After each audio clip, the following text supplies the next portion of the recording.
নমস্কার বন্ধুরা, মনীষার হেসেলে আপনাদের সবাইকে স্বাগত।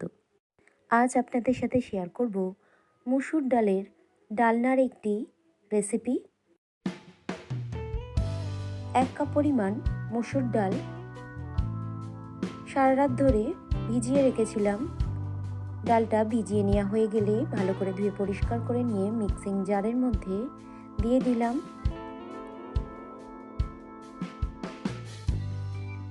চারটে কাঁচা লঙ্কা যুক্ত করলাম। স্বাদ অনুযায়ী লবণ দিয়ে দিলাম। রেড চিলি পাউডার দিয়ে দিলাম 1/2 চামচ পরিমাণ। ডালটাকে বেটে নেওয়ার পর দিয়ে দিলাম 1 বড় চামচ পরিমাণ বেসন, 1/2 কাপ পরিমাণ পেঁয়াজ কুচানো দিয়ে দিলাম, 2 থেকে 3টি কুচানো কাঁচা লঙ্কা দিয়ে দিলাম, 1 ছোট চামচ পরিমাণ জিরে গুঁড়ো দিয়ে দিলাম, 1 ছোট চামচ পরিমাণ ধনে গুঁড়ো দিয়ে দিলাম, 1/2 চামচ পরিমাণ হলুদ গুঁড়ো যুক্ত করলাম, 1 ছোট চামচ পরিমাণ গরম মশলা গুঁড়ো দিয়ে দিলাম। এরপর সমস্ত মশলার সাথে বেটে নেওয়া ডালটাকে এইভাবে একটি চামচ দিয়ে ভালো করে মিশিয়ে নিয়েছি।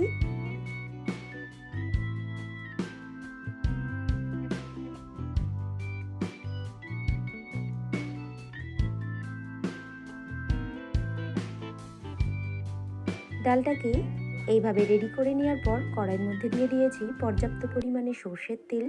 তেলটা একটু গরম হয়ে গেলে একটি চামচ দিয়ে রেডি করে রাখা ডালটাকে অল্প অল্প করে দিয়ে বড়া আকারে ভেজে নেব।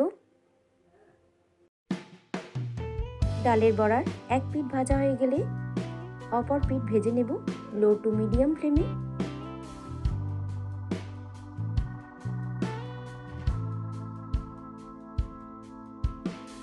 ডালের বড়াগুলো ভাজা হয়ে গেলে এইভাবে তেল ঝরিয়ে একটি পাত্রের মধ্যে তুলে রেখেছি। অন্যদিকে সবজির মধ্যে নিয়ে নিয়েছি একটি মাঝারি সাইজের আলু, এইভাবে লম্বা করে কেটে ধুয়ে পরিষ্কার করে জল ঝরিয়ে রেখে দিয়েছি। কড়াইয়ের মধ্যে দিয়ে দিলাম 5 থেকে 6 চামচ পরিমাণ সর্ষের তেল। তেলটা একটু গরম হয়ে গেলে 1 চামচ পরিমাণ গোটা জিরে, একটি ফাটিয়ে নেওয়া শুকনো লঙ্কা, একটি তেজপাতা দিয়ে দিলাম, একটি কুচানো কাঁচা লঙ্কা, 1 চামচ পরিমাণ রসুন কুচানো, 2 থেকে 3টি এলাচ দিয়ে দিলাম। কেটে রাখা আলুটাকে দিয়ে দিলাম, স্বাদ অনুযায়ী লবণ, 1/2 চামচ পরিমাণ হলুদ গুঁড়ো, 1 চামচ পরিমাণ কাশ্মীরি রেড চিলি পাউডার দিয়ে আলুটাকে একটু নাড়িয়ে চাড়িয়ে নেওয়ার পর 2 থেকে 3 কাপ পরিমাণ জল যুক্ত করলাম। এরপর আবারও 1/2 চামচ পরিমাণ হলুদ গুঁড়ো দিয়ে দিলাম, স্বাদ অনুযায়ী লবণ দিয়ে দিলাম, নাড়িয়ে চাড়িয়ে নিলাম একটি চামচ দিয়ে সমস্ত উপকরণকে। স্বাদ অনুযায়ী চিনি যুক্ত করলাম। ঝোলটাকে ফুটতে দেব। ঝোলটা একটু ফুটে উঠলে ভেজে তুলে রাখা ডালের বড়াগুলোকে একে একে ঝোলের মধ্যে দিয়ে দিলাম। এরপর দিয়ে দিলাম 1/2 চামচ পরিমাণ কাশ্মীরি রেড চিলি পাউডার, 1 চামচ পরিমাণ জিরে গুঁড়ো, 1 চামচ পরিমাণ ধনে গুঁড়ো যুক্ত করলাম।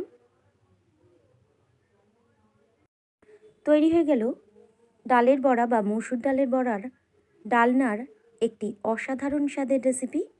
গরম গরম ভাতের সাথে পরিবেশনের জন্য একেবারে প্রস্তুত। আজকের এই রেসিপিটি আপনাদের যদি ভালো লেগে থাকে বন্ধুরা, অবশ্যই আমার এই ছোট্ট চ্যানেলকে একটি লাইক করবেন, কমেন্ট করবেন, শেয়ার করবেন। আর চ্যানেলের নতুন কোনো বন্ধু হয়ে থাকলে চ্যানেলটিকে সাবস্ক্রাইব করে পাশে থাকবেন। এই ধরনের রেসিপি সবার প্রথম দেখার জন্য পাশে থাকা বেল আইকনটিতে প্রেস করে রাখবেন। আর ফেসবুক থেকে কেউ দেখে থাকলে পেজটিকে ফলো করে রাখবেন, লাইক করবেন। রেসিপিটি স্কিপ না করে শেষ পর্যন্ত দেখার জন্য আপনাদের সবাইকে ধন্যবাদ। সবাই ভালো থাকবেন, সুস্থ থাকবেন।